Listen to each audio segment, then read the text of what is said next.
Muito bem. É um momento final do ano da igreja, um momento muito importante, um momento que a gente está aqui numa reta final para aquilo que Deus realizou em 2025.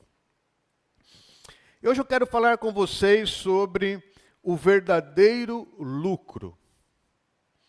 Quando a gente fala sobre lucro, isso nos remete a questões financeiras.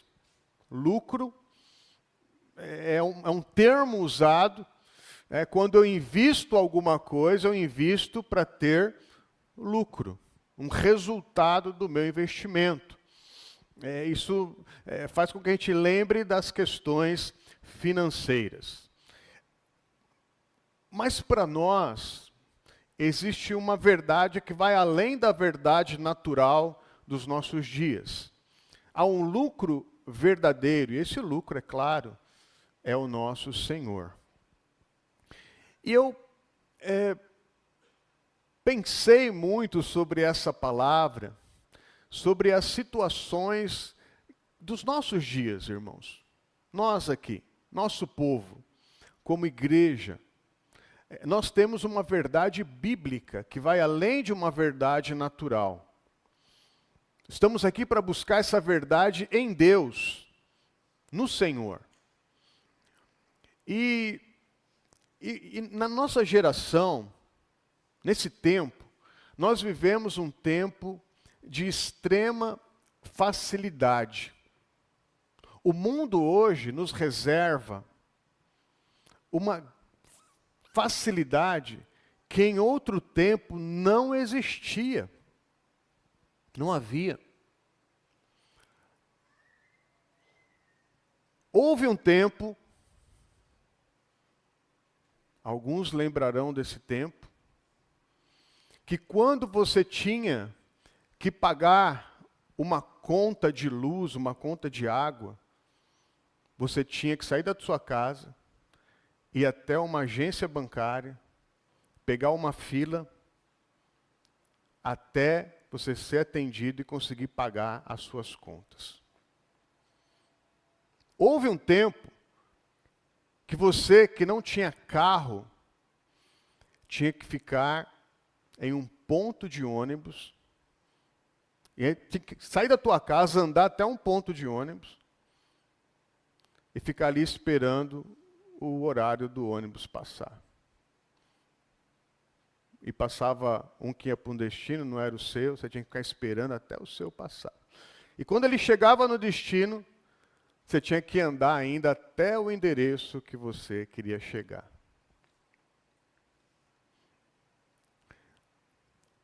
Houve um tempo que se você quisesse escrever uma carta para alguém, você tinha que usar a sua mão e uma caneta e um papel. Teve esse tempo. Colocar no envelope, selar, e até uma agência do correio para deixar sua carta lá para alguém receber. Houve um tempo que não existia motoboy. E você não podia pedir a sua comida em casa. Não existia isso. Remédio em casa.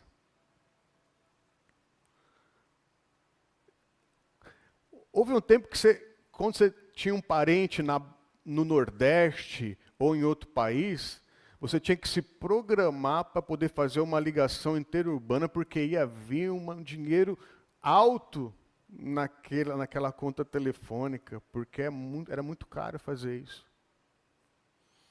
E assim por diante, coisas que muitos de vocês nunca pararam para pensar nisso e muitas outras coisas. Hoje nós vivemos o tempo das facilidades. Tem remédio para tudo. Para tudo. Até para a doença que pode ser que você vai ter lá no futuro, você já está tomando remédio hoje. Já tem uma receita para você tomar hoje. Nós vivemos o tempo das facilidades. A sociedade vive num tempo de facilidade. Porém, nunca houve no meio, inclusive no meio do povo que crê em Deus, que vive em igreja, um sentimento de insatisfação tão grande. de que está faltando algo, de que eu preciso de mais alguma coisa. Uma tristeza inexplicável, um vazio que todas essas facilidades não estão preenchendo. Então, onde está o verdadeiro lucro da vida? É o que eu quero pensar hoje com vocês. Será que o dinheiro e o lucro financeiro, porque quando se fala, e Paulo falou propositalmente sobre lucro financeiro, o texto que a gente vai ler, é a resposta então para os anseios? Não. Senão estava todo mundo feliz hoje. Porque hoje nós vivemos com tantas facilidades que há 30, 40 anos atrás não existiam.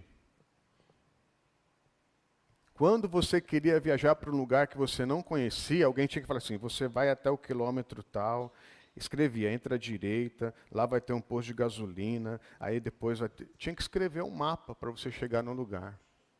Hoje você coloca lá e vai. Nós vivemos nesse tempo de facilidade. Mas por mais que a gente tenha facilidade no ter e no poder realizar tudo que a gente puder imaginar, nunca houve um tempo de tamanha tristeza, solidão, vazio. Então, a própria sociedade, o sistema e o momento que a gente vive já nos responde que o valor e o lucro da vida não está naquilo que o dinheiro pode comprar. A gente precisa buscar em Deus e na palavra do Senhor. Aonde está então esse lucro? Qual que é a verdadeira fonte de lucro? Não está aí não, né? Mas o tema é esse, o verdadeiro lucro. Quero ler com vocês o texto de 1 de Timóteo, capítulo 6. Nós vamos ler a partir do verso 6, que diz assim: de fato, a piedade com contentamento é grande fonte de lucro. Pois nada trouxemos para este mundo e dele nada podemos levar. Por isso, tendo o que comer e com o que vestir-nos, estejamos com isso satisfeitos. Vamos entender isso daí. Quem escreve esse texto é o apóstolo Paulo. Um homem experiente em Cristo Jesus. O homem que podia dizer, eu aprendi a viver em toda e qualquer circunstância. Eu sei estar em abundância, em riqueza, comendo bem, protegido, bem vestido, abastecido, mas eu também sei viver com frio, com fome, com escassez e com dificuldade. Aprendi a viver em toda e qualquer circunstância, porque tudo posso naquele que me fortalece. Paulo tinha experiência para escrever isso. E ele está escrevendo aqui para o seu discípulo, para o seu pupilo, para aquele que estava aprendendo com ele, para ser o grande líder que foi Timóteo. E Timóteo servia na cidade de Éfeso, que era uma cidade rica, próspera, era uma cidade de muitos recursos. E Paulo começa a escrever, porque o texto que nós falamos no dízimo é a continuidade desse texto aqui. Para ele tomar cuidado com o seu coração, guardar o seu coração, porque dali é que flui a fonte da vida.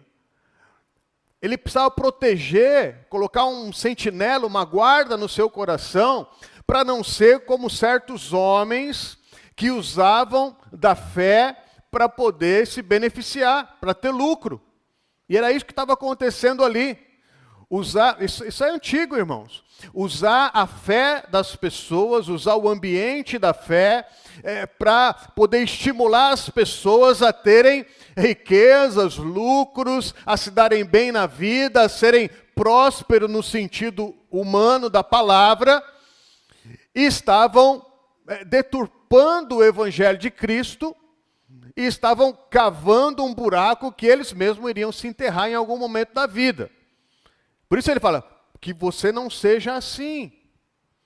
Protege a tua vida, protege o teu coração. Ele estava dando instruções importantes para Timóteo. Se é um assunto espiritual importante para a gente viver bem nessa vida, ter uma família que viva bem, ter uma história boa nessa vida, é saber como a gente lida com essa questão do dinheiro. Por isso que Paulo usa grande fonte de lucro ali no verso 6. Esse termo é totalmente financeiro. Ele está falando, não se preocupe com essa questão do lucro financeiro, mas o verdadeiro lucro está numa vida de piedade e de contentamento. E é por aí que eu quero começar. Porque piedade mais, a equação piedade mais prosperidade igual a sucesso, é uma equação falsa que não se sustenta na palavra de Deus. E essa mentalidade, ela vai entrando na cabeça da gente. O que é a piedade? Seria a verdadeira religião. É servir de fato a Deus. É amar a Deus. É servir a Deus com alegria. É estar constantemente na presença de Deus. É ser útil nas mãos de Deus. É ser justo, é ser fiel. É amar a Deus, é amar o próximo. É uma vida de ação, não de teoria, mas uma vida realizadora em Deus. Essa é a piedade. Mas ela não pode se mover sozinha, porque se ela for adicionada a um desejo de prosperidade para que eu alcance sucesso, essa equação não fecha na palavra de Deus. Mas isso está sendo amplamente ensinado. Está na nossa cabeça, está no nosso coração. Não estou falando da Igreja Universal, não. Estou falando em diversos púlpitos de qualquer linha e segmento evangélico, YouTube, o que tiver aí. Isso leva as pessoas inconscientemente a servir, a buscar, a amar, a trabalhar para Deus, entre aspas, porque isso vai trazer prosperidade. Isso vai trazer sucesso. E eu vou me realizar então nessa equação. Só que isso acaba se transformando num falso Deus. Então tem muita gente dentro da igreja, sem perceber, que está servindo a si mesmo. Está servindo o seu próprio ego. Está trabalhando para que um dia tenha prosperidade e sucesso, se dê bem na vida, tenha uma vida melhorada, para ser feliz. Nós vamos entender que isso vai causar uma tremenda frustração no futuro, na vida. E alguns vão dizer, o evangelho não dá certo. Esse evangelho, dessa equação, piedade mais prosperidade igual a sucesso, não vai bater mesmo, não vai fechar, não vai dar certo. Porque as pessoas vão se frustrar, não por causa do verdadeiro evangelho, porque estão adorando um falso Deus. A equação que é proposta pelo apóstolo Paulo é piedade mais contentamento é igual a um lucro verdadeiro. Isso é o verdadeiro lucro. A piedade, que é a verdadeira religião. Isso está certo. É amar a Deus, é servir a Deus, é vibrar com as coisas de Deus, é se dedicar, é se misturar, é gastar a vida, é fazer as coisas de Deus com essa alegria, com essa inspiração, mas contentamento. O que é o contentamento, então, que eu preciso somar na minha vida? É estar contente em toda e qualquer situação. É compreender que Deus não está errando naquilo que Ele está me dando. É estar consciente de que Deus cuida de mim. Eu estou contente com aquilo que Deus está me entregando. Eu sei que eu estou em boas mãos. Eu sei que Ele cuida de mim. Eu sei que Ele me guarda. Eu sei que Ele tem o melhor para a minha vida e para o meu amanhã. E talvez se a minha mente tenta escorregar para um lado e dizer, mas eu acho que eu merecia mais. Não! Eu estou contente. Eu tenho contentamento com aquilo que o Senhor está me dando. É igual a uma vida com lucro verdadeiro. Em outras palavras, que a gente está falando desde o começo do culto, Cristo é suficiente para mim. É isso que eu tenho que deixar no meu coração. Eu sirvo ao Senhor, porque Cristo é suficiente para mim. Porque Ele é a plenitude da vida. Porque Ele é o fim da procura. Porque Ele é a resposta que eu sempre precisei. E se Ele é suficiente para mim, aquilo que Ele está me dando, eu vou ficar contente com o que Ele está me dando. Amém? O verso 7, ele fala o seguinte. Pois nada trouxemos para este mundo, e dele nada podemos levar. E aqui, Provérbios fala sobre isso, Jó fala sobre isso.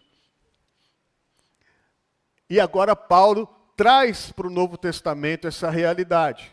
Nada, nós viemos nu para essa terra, nada nós trouxemos para este mundo, e nada nós vamos poder levar dele.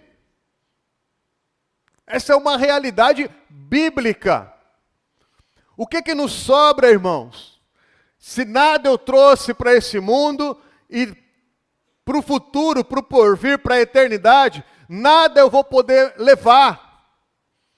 Por mais que eu me endividei, ralei, construí, me estraguei, tudo, eu vou nu, eu vou sem nada, não vou levar nada daquilo que eu fiz. O que me sobra é essa lacuna que a gente chama de vida, do meu nascimento até a data da minha partida, da minha morte. E o que eu alcancei com esse privilégio da vida, e o que eu pude deixar como marca nessa lacuna que a gente chama vida nessa terra, nesses poucos anos que a gente passa nesta terra. Os valores, as riquezas, as oportunidades que eu tive acesso, o que eu fiz com esses meus dias nesta terra, é o que nos sobra. E o que nós estamos fazendo com esses dias é que vai mostrar aonde está o verdadeiro lucro ou não.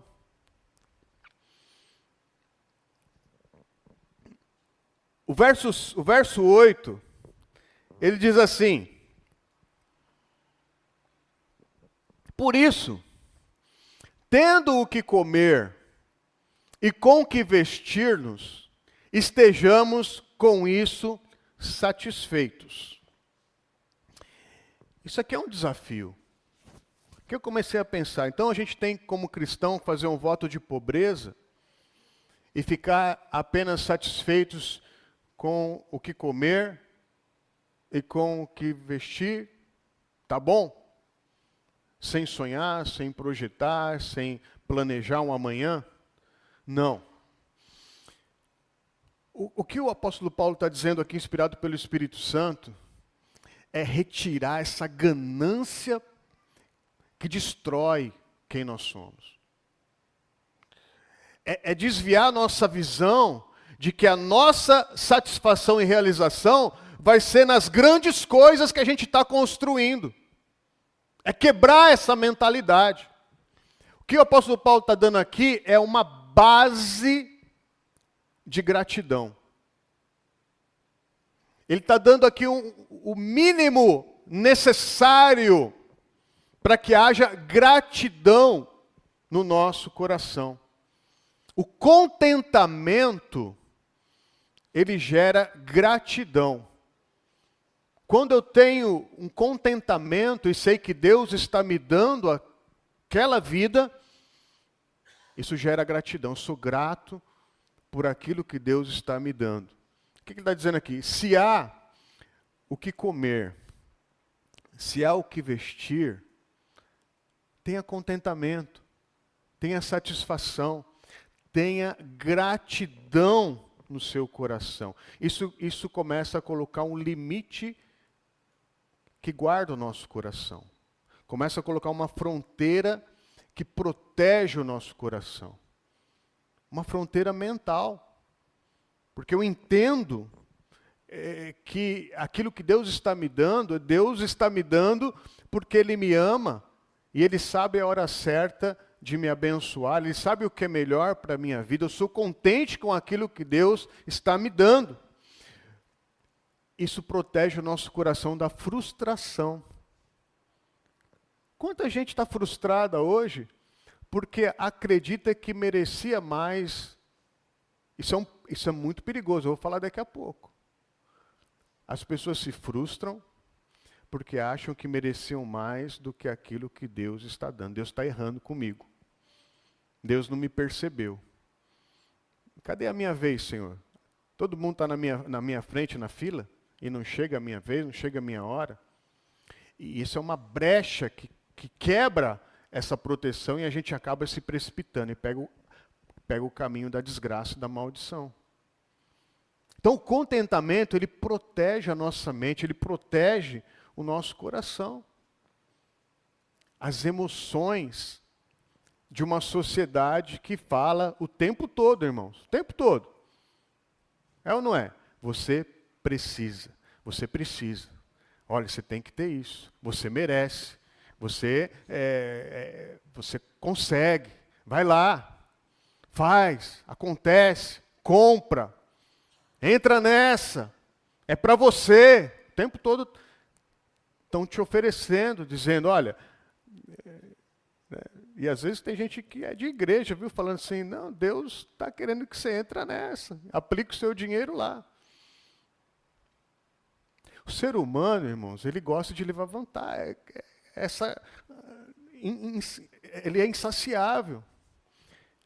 Esses dias aí não teve um banco que foi interditado?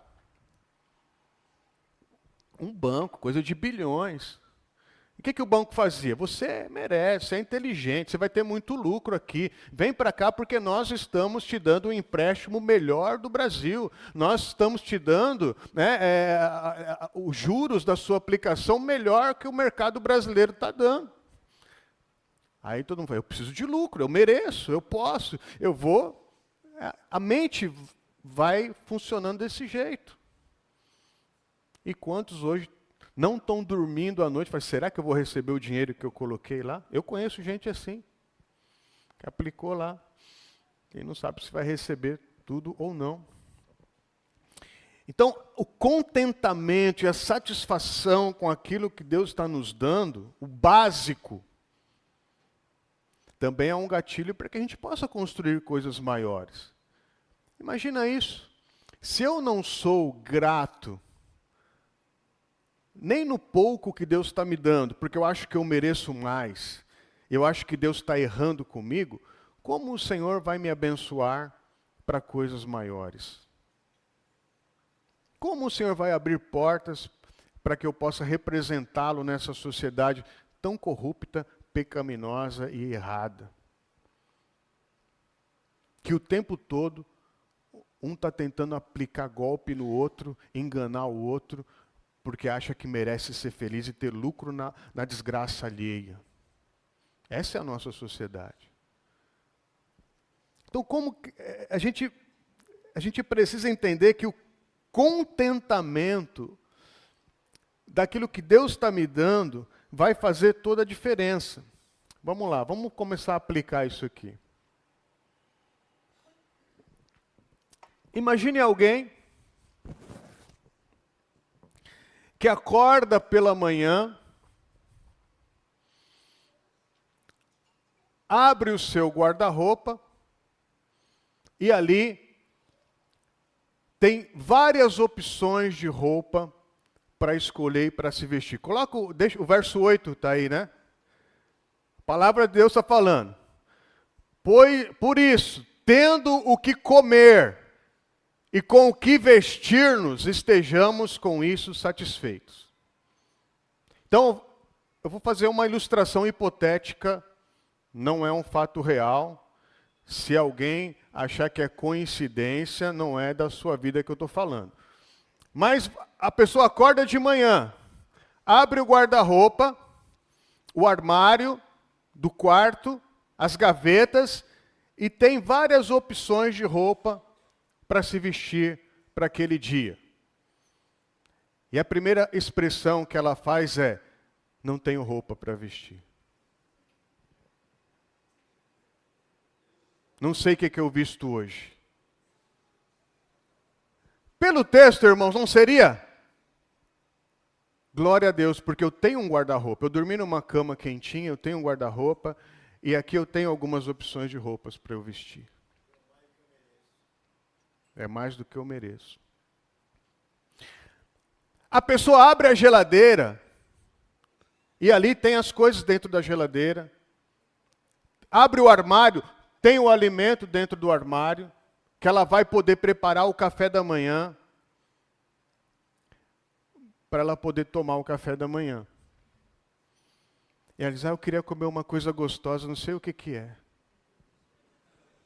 Não tem aqui, acho que não foi fabricado ainda. Ao invés de dizer: graças a Deus, porque eu tenho alimento na minha geladeira, porque eu tenho alimento no meu armário, e isso me basta. Você entende isso? Porque isso é o básico, é a base. Eu não estou dizendo que nós não podemos desejar coisas maiores. Não é isso. Mas às vezes essa pessoa que tem uma cama, tem uma casa, tem uma geladeira, tem um armário, tem uma família, tem, né, as pessoas ali, tem uma igreja, tem um trabalho, essa pessoa não tem gratidão no coração. E aí sente esse vazio, fala assim: eu preciso de alguma coisa que eu não sei o que é. Eu preciso ser completado com algo que eu preciso. Deixa eu ver se nas redes sociais eu encontro a felicidade, porque parece que as pessoas ficam tão felizes ali.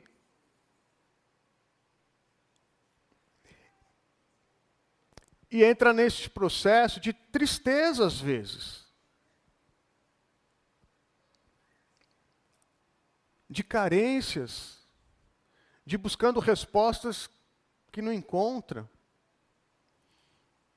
Uma insatisfação, um descontentamento na vida. E isso não combina com quem Cristo é suficiente. Cristo é suficiente, Ele me deu isso que eu tenho. E Ele sabe o que é melhor para mim. Qual que é o caminho da libertação? E se é uma libertação que a gente precisa, é essa. Ter um relacionamento real com Deus, não um relacionamento religioso. Cristo é suficiente. O Senhor é suficiente para mim. Ele me dá plenitude de vida. Nele não há carência. Gratidão diária, irmãos. A gratidão tem que ser a nossa linguagem.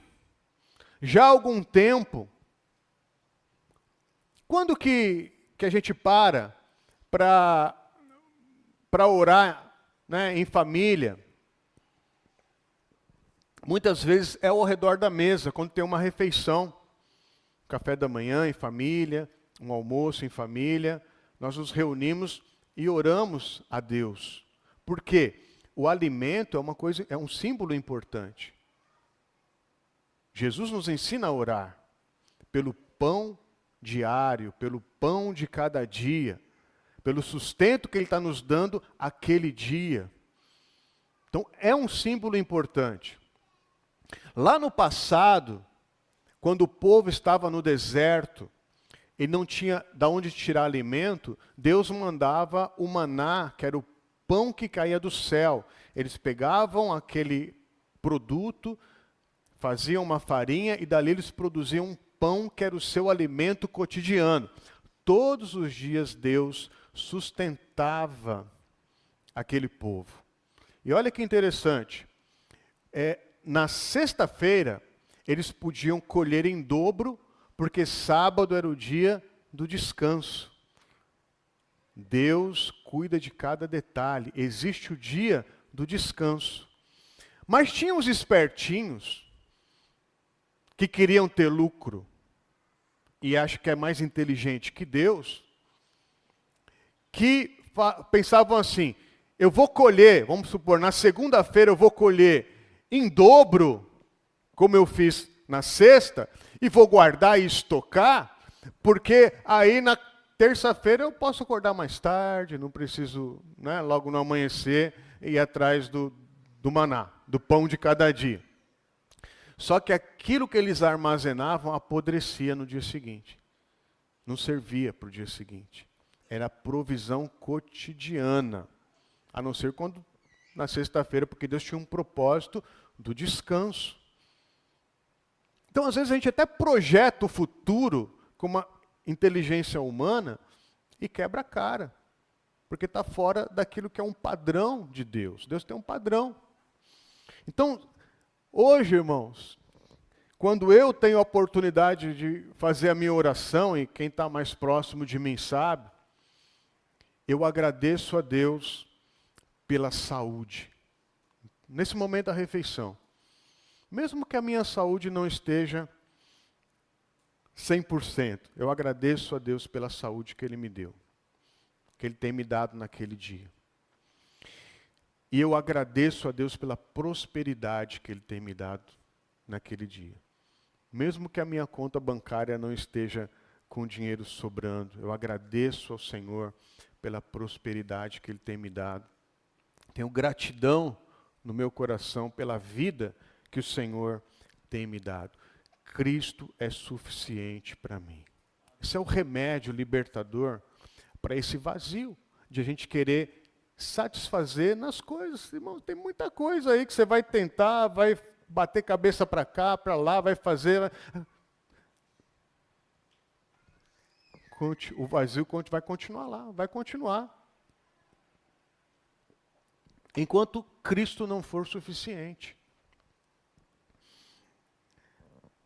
Quando falta contentamento, a gente começa a confundir emergência real com um desejo.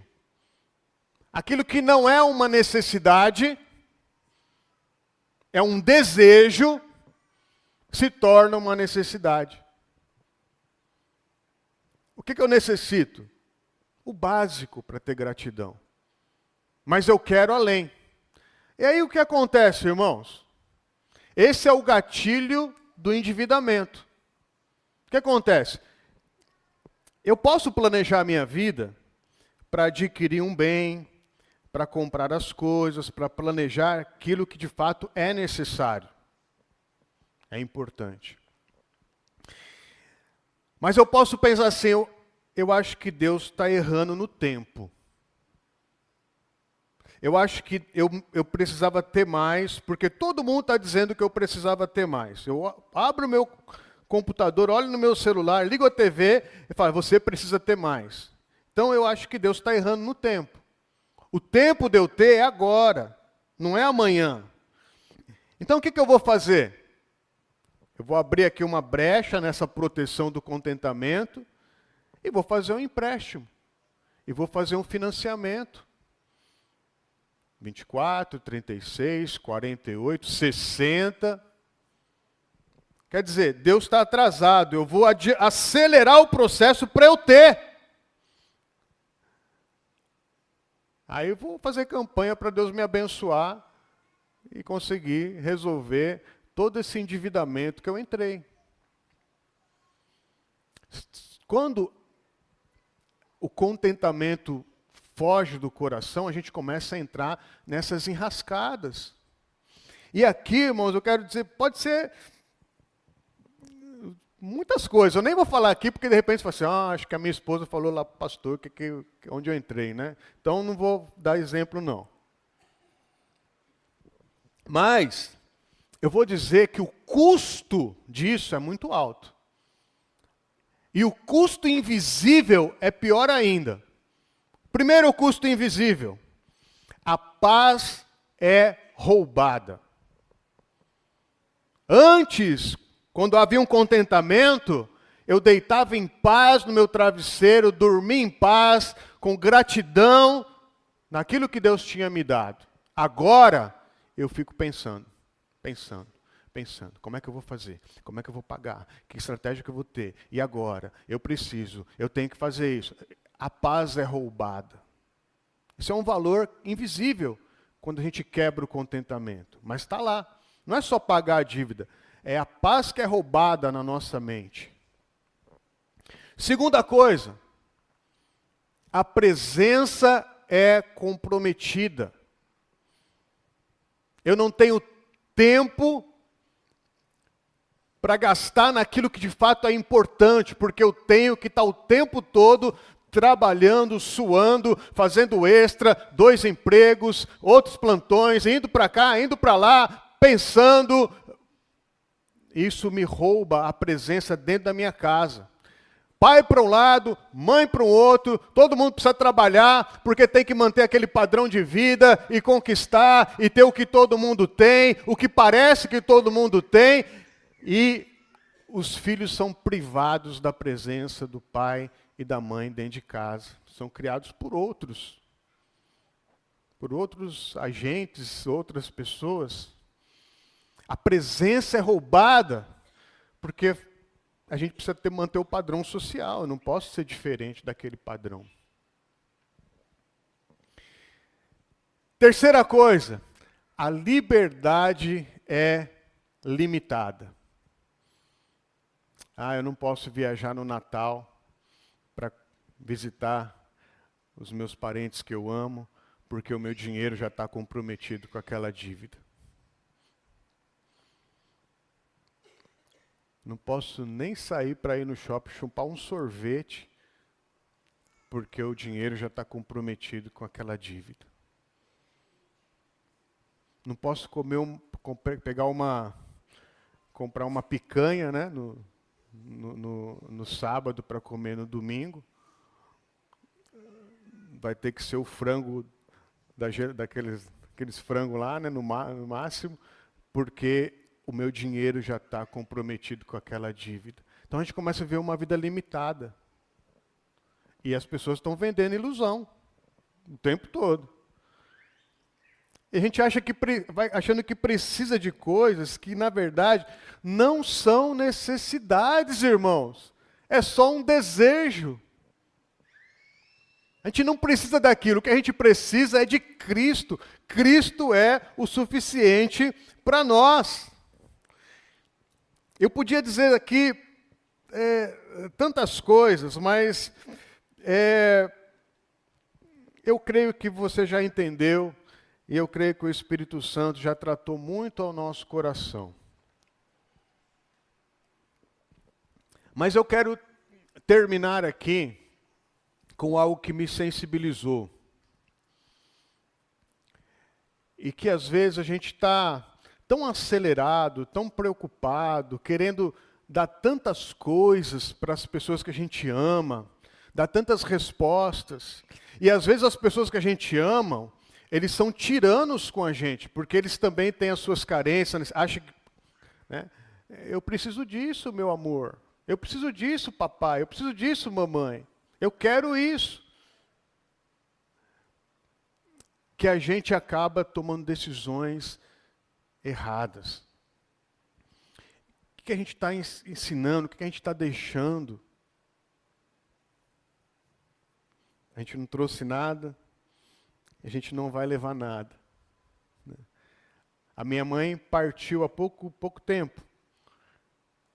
eu sou responsável pelo inventário dela. Meus pais são prósperos, deixaram seus bens, vão deixar os seus bens, meu pai ainda está vivo. Mas o que me interessa nessa lacuna aqui foi o quanto eu pude usufruir da presença dela, o quanto eu pude dar orgulho para ela, o quanto eu pude valorizar os dias que ela esteve comigo nessa terra. Mais do que qualquer outra coisa que eu pudesse comprar. Recebi algumas cartinhas esse final de semana e recebi as cartinhas dos meus filhos. E o que isso fala, irmãos? Quando a gente olha para trás, o que a gente está construindo, os valores que a gente está construindo na nossa vida, que é muito mais do que concreto, aço, cimento, é muito mais. E eu pude ver ali o que eu estou deixando como um símbolo, como uma lembrança, como alguém que pôde influenciar a vida dos meus filhos. É sobre isso que eu estou falando, sabe? Esse contentamento daquilo que Deus tem nos dado. Isso vai fazer com que a gente possa viver muito melhor os nossos dias nessa terra. E eu tive acesso a um áudio que eu quero que vocês ouçam comigo agora. Esse áudio fala de uma situação impossível de acontecer.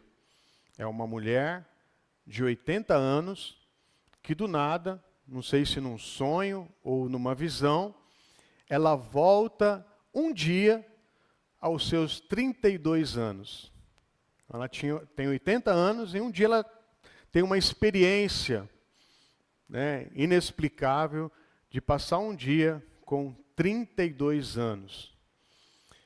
E o desenrolar desse áudio, ele fala muito sobre aquilo que eu estou querendo passar aqui para vocês, que o Espírito Santo possa nos sensibilizar no nosso contentamento e na nossa piedade, para de fato ter uma vida de valor. Mas para a gente não se distrair, para que a gente possa prestar bastante atenção e não se distrair com movimentações, eu peço que você feche os seus olhos. E assim, de olhos fechados, vamos ouvir esse áudio.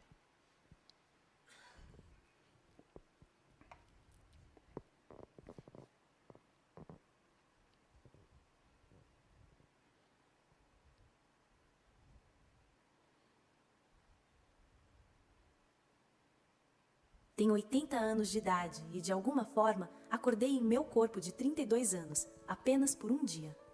Acordei com mãos pequenas apertando as cobertas. "Mãe, acorde!" eles gritam. Eu dou uma piscada e sento devagar. Meus bebês, eles são pequenos de novo. Elas sobem na cama, rindo, gritando. Lembro de andar apressada nas manhãs, mas não hoje. Eu os puxo para perto, eu os abraço bem apertado. Eu beijo o cabelo deles, eu seguro suas mãos pequenas. Desta vez, eu mergulho em cada segundo. Eu vejo meu reflexo no espelho do banheiro, sem grandes rugas, sem cabelo vermelho, meu rosto mais jovem. Eu achava que parecia velha quando tinha 40 anos. Que pensamento tolo. Encontro meu marido fazendo café na cozinha. Ele parece forte e jovem. Eu abro meus braços em torno dele. Ele parece surpreso. Talvez nós não nos abraçássemos o suficiente naquela época. Falamos sobre o dia, e hoje, e tudo parece grande. Eu lembro do som da voz dele. Pulamos no carro. Crianças discutindo sobre os cintos de segurança, alguém derruba comida, farelo em todo o carro. Eu costumava ficar tão frustrada. Mas hoje, eu mergulho no barulho e no caos, porque eu sei que meu carro ficará quieto e limpíssimo por muitos anos a vir. O jantar é alto e desorganizado. Ninguém quer sentar direito. Há gritos, risadas, argumentos e tanta vida. Eu não limpo nada. Eu apenas sento e vejo, tentando gravar tudo na minha memória. Antes de ir para a cama, eu pego o telefone, ligo para minha mãe e ouço sua voz. Eu não ouvi essa voz há tantos anos. Fecho os meus olhos e deixo que as palavras entrem em mim. Eu digo a ela que eu a amo de novo e de novo. Não quero desligar nunca. E desta vez, eu não deixo nada sem dizer. Na cama, não pulo páginas das historinhas. Eu leio cada palavra. E então eu pergunto: podemos ler mais um livro? E eles dizem: sim. Não quero que esse dia acabe. Eu tenho mais um dia. E desta vez, eu sabia que isso foi alegria. Isso foi amor. Essas mãos pequenas, nossos corpos jovens fortes, sem dificuldades ou dores, nossos pais que ainda estão vivos. Tudo isso importou muito mais do que nós percebemos naquela época. Quero convidar que você fique em pé, de olhos fechados, e entenda que a sabedoria e o contentamento são pessoas. A gratidão pelas pessoas. O Senhor nos deu pessoas para amarmos. O Senhor nos deu essa oportunidade. Quando a gente se lembrar do passado, não vamos nos lembrar de coisas, mas das pessoas que nós pudermos amar. Tivemos a oportunidade de amar e expressar o amor de Cristo. É isso que vai ficar. Da lacuna entre o nascimento e a morte. Que a nossa vida, a nossa história, a nossa postura, ela possa tocar as pessoas. E para isso, o único jeito é Cristo sendo suficiente para mim. É Cristo sendo suficiente para você. Senhor, eu quero apresentar aqui as nossas vidas em Tuas mãos. Como nós somos atormentados por esse mundo que já está no maligno.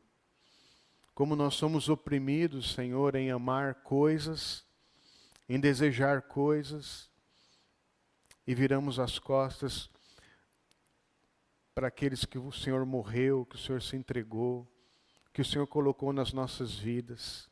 Nos perdoa. Como nós cantamos aqui, Senhor, quando nós somos perdoados e amados por Ti, isso é suficiente. Entra hoje, Senhor, nos corações e nas mentes. Aonde há carência, entra com a Tua presença. Que o milagre, Senhor, que o remédio, que o lucro, que o valor seja o Senhor. Entra agora, Senhor, não como uma religião, não como um costume que a gente tenha, mas entra para valer. Seja o suficiente, seja a plenitude na nossa mente, no nosso coração.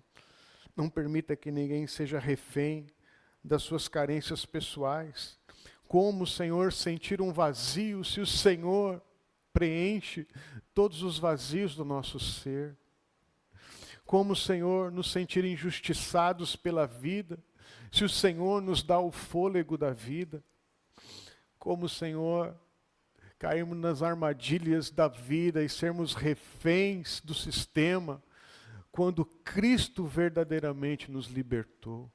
Alcança, Senhor, nesta hora, a mente e o coração de cada um. Nos livra, quebra, Senhor, essas cadeias financeiras, essas cadeias malignas, essas cadeias do querer parecer. Tudo é aparência, Senhor, nessa sociedade. Mais do que parecer, coloque em nós uma convicção do ser e do pertencer ao Senhor. Que assim seja, Senhor, com cada vida aqui, em nome de Jesus. E a graça salvadora do Senhor Jesus Cristo, o amor de Deus, o Pai eterno, e as doces consolações do Espírito Santo de Deus estejam sobre nós e sobre todo o povo de Deus espalhado entre as nações, hoje e sempre. Amém. Deus abençoe. Tenha um dia em família abençoado, em nome de Jesus.